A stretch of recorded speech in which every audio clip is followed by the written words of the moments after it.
Hello everyone, welcome to my mini blog guys. अनि सो म चाहिँ ओलरपेट जाँदैछु बाइकमा। मलाई थाहै थिएन आज चाहिँ यस्तो बाहिर पानी परेको छ भनेर म चाहिँ रेपिडो गरेको। यति साह्रो ठुलो पानी परेको रहेछ साथीहरू। म चाहिँ बाइकमै छु। फाइनली म पुगेँ।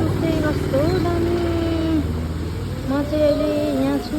अब चाहिँ यहीँबाट आज रुम जानुपर्छ साथीहरू। यो ब्रान्चमा आएको थिएँ आज, त म यहीँबाट रुम जानुपर्छ। पानी अघि परेको थियो यत्रो साह्रो, अहिले चाहिँ रोकेछ पानी। हो नयाँ म चाहिँ आज यो ब्रान्चमा आएको छु साथीहरू, यहाँ सक्नुहुन्छ। चाहिँ यहाँ चाहिँ क्लाइन्ट थियो भनेर चाहिँ मलाई यहाँ बोलाएको थियो आज। सक्नुहुन्छ, यो चाहिँ पेडिक्योर सेक्सन हो साथीहरू। यस्तो मजाको रहेछ। हाम्रो ब्रान्चमा त यस्तो खालको छैन, त्यही भएर चाहिँ। अन्त यहाँ चाहिँ पेडिक्योर गर्ने टुल, म्यानिक्योर गर्ने यो चेयरहरू यहाँ रहेछ। यो चाहिँ नेल सेक्सन हो गाइस। यहाँ चाहिँ नेल आर्टिस्ट, नेल्स अब ब्युटिसियनले पनि गर्छ होइन। अन्त यो चाहिँ नेल सेक्सन राखेको छ।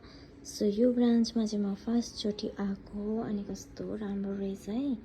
सो हेर्नुहोस्, लाइटहरू यस्तो टाइपको राखेको छ यहाँ चाहिँ। अन्त यहाँ छेउमा देखाउन गइरहेको छु चाहिँ पत्ताहरू यस्तो मजाको हो। तपाईँको फेसियल रुम हो। यहाँ चाहिँ फेसियल गर्छ क्लाइन्टहरूको लागि होइन।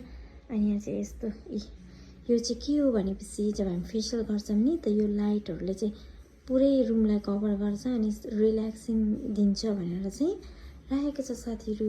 यहाँ चाहिँ एसी छ। यो चाहिँ बडी मसाज गर्ने रुम हो।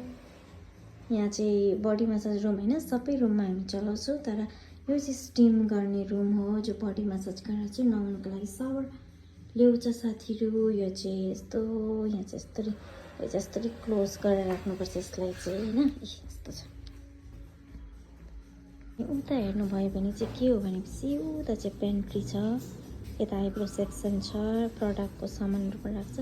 यो चाहिँ बाहिर। अनि यतापट्टि हेऱ्यो भने चाहिँ क्लाइन्ट राख्ने जग्गा छ, हेयर कट सेक्सनहरू छ साथीहरू। यहाँ चाहिँ यहाँ पनि सेम छ सबै रुममा चाहिँ।